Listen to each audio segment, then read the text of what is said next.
Assalamualaikum warahmatullahi wabarakatuh.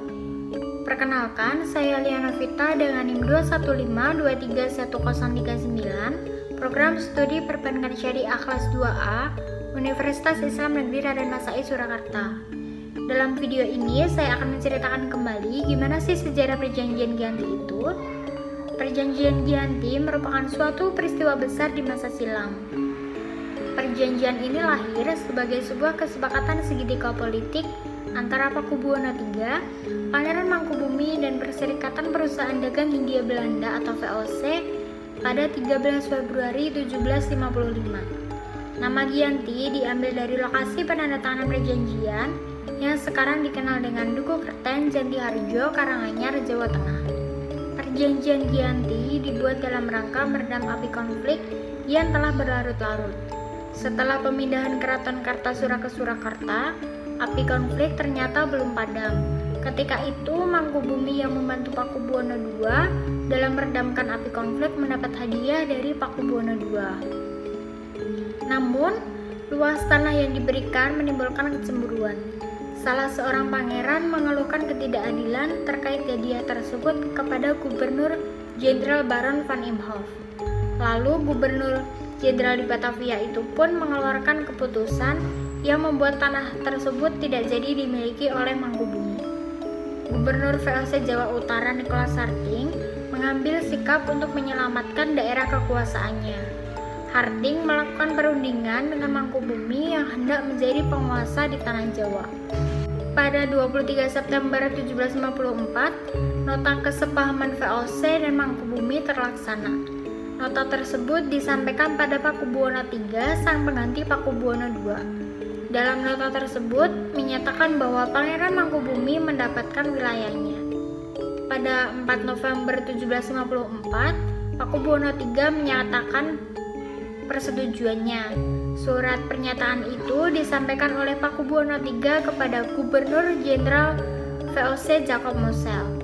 Kesepakatan ini mendorong sebuah perjanjian besar yang ditandatangani di Desa Giyanti beberapa kilometer di sebelah timur Surakarta. Penandatanganan perjanjian ini menjadi pangkal dari terbelahnya tanah Jawa menjadi dua bagian atau yang dikenal dengan Palihan Nagari. Hal ini menjadi awal mula naik tatanya Mangkubumi di Yogyakarta sebagai Sri Sultan Hamengkubuwono I dengan gelar Senopati ing Ngaloga Sayyidin Panotogomo Halifatullah.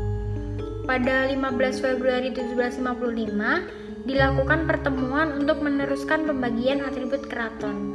Pasca perjanjian Giyanti, Raden Mas Said yang dahulu membantu Mangkubumi terus melakukan pemberontakan. Ia turut menuntut hak sebagai penguasa wilayah. Pada Oktober 1755, Pangeran Sambernyawa berhasil mengalahkan satu kelompok pasukan VOC. Setelah perang bertahun-tahun, VOC akhirnya menyudahi dengan penandatanganan perjanjian Salatiga pada tahun 1757 yang membuat tanah Jawa kembali terbagi.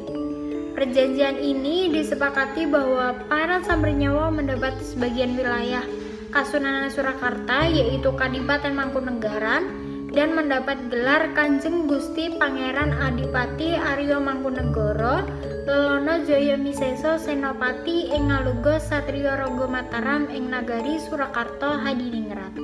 Pada tahun 1813 di masa Gubernur Jenderal Thomas Stamford Raffles, Kesultanan Yogyakarta juga terbelah dengan lahirnya Pakualaman.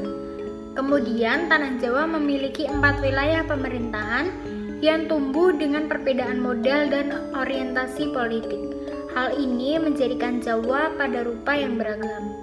Di masa Republik Indonesia, Kesultanan Surakarta dan Kadipaten Mangkunegaran menjadi situs cagar budaya, sementara wilayah Yogyakarta dan juga Pakualaman ditahbiskan menjadi daerah istimewa. Sekian dari saya, apabila ada salah kata mohon dimaafkan.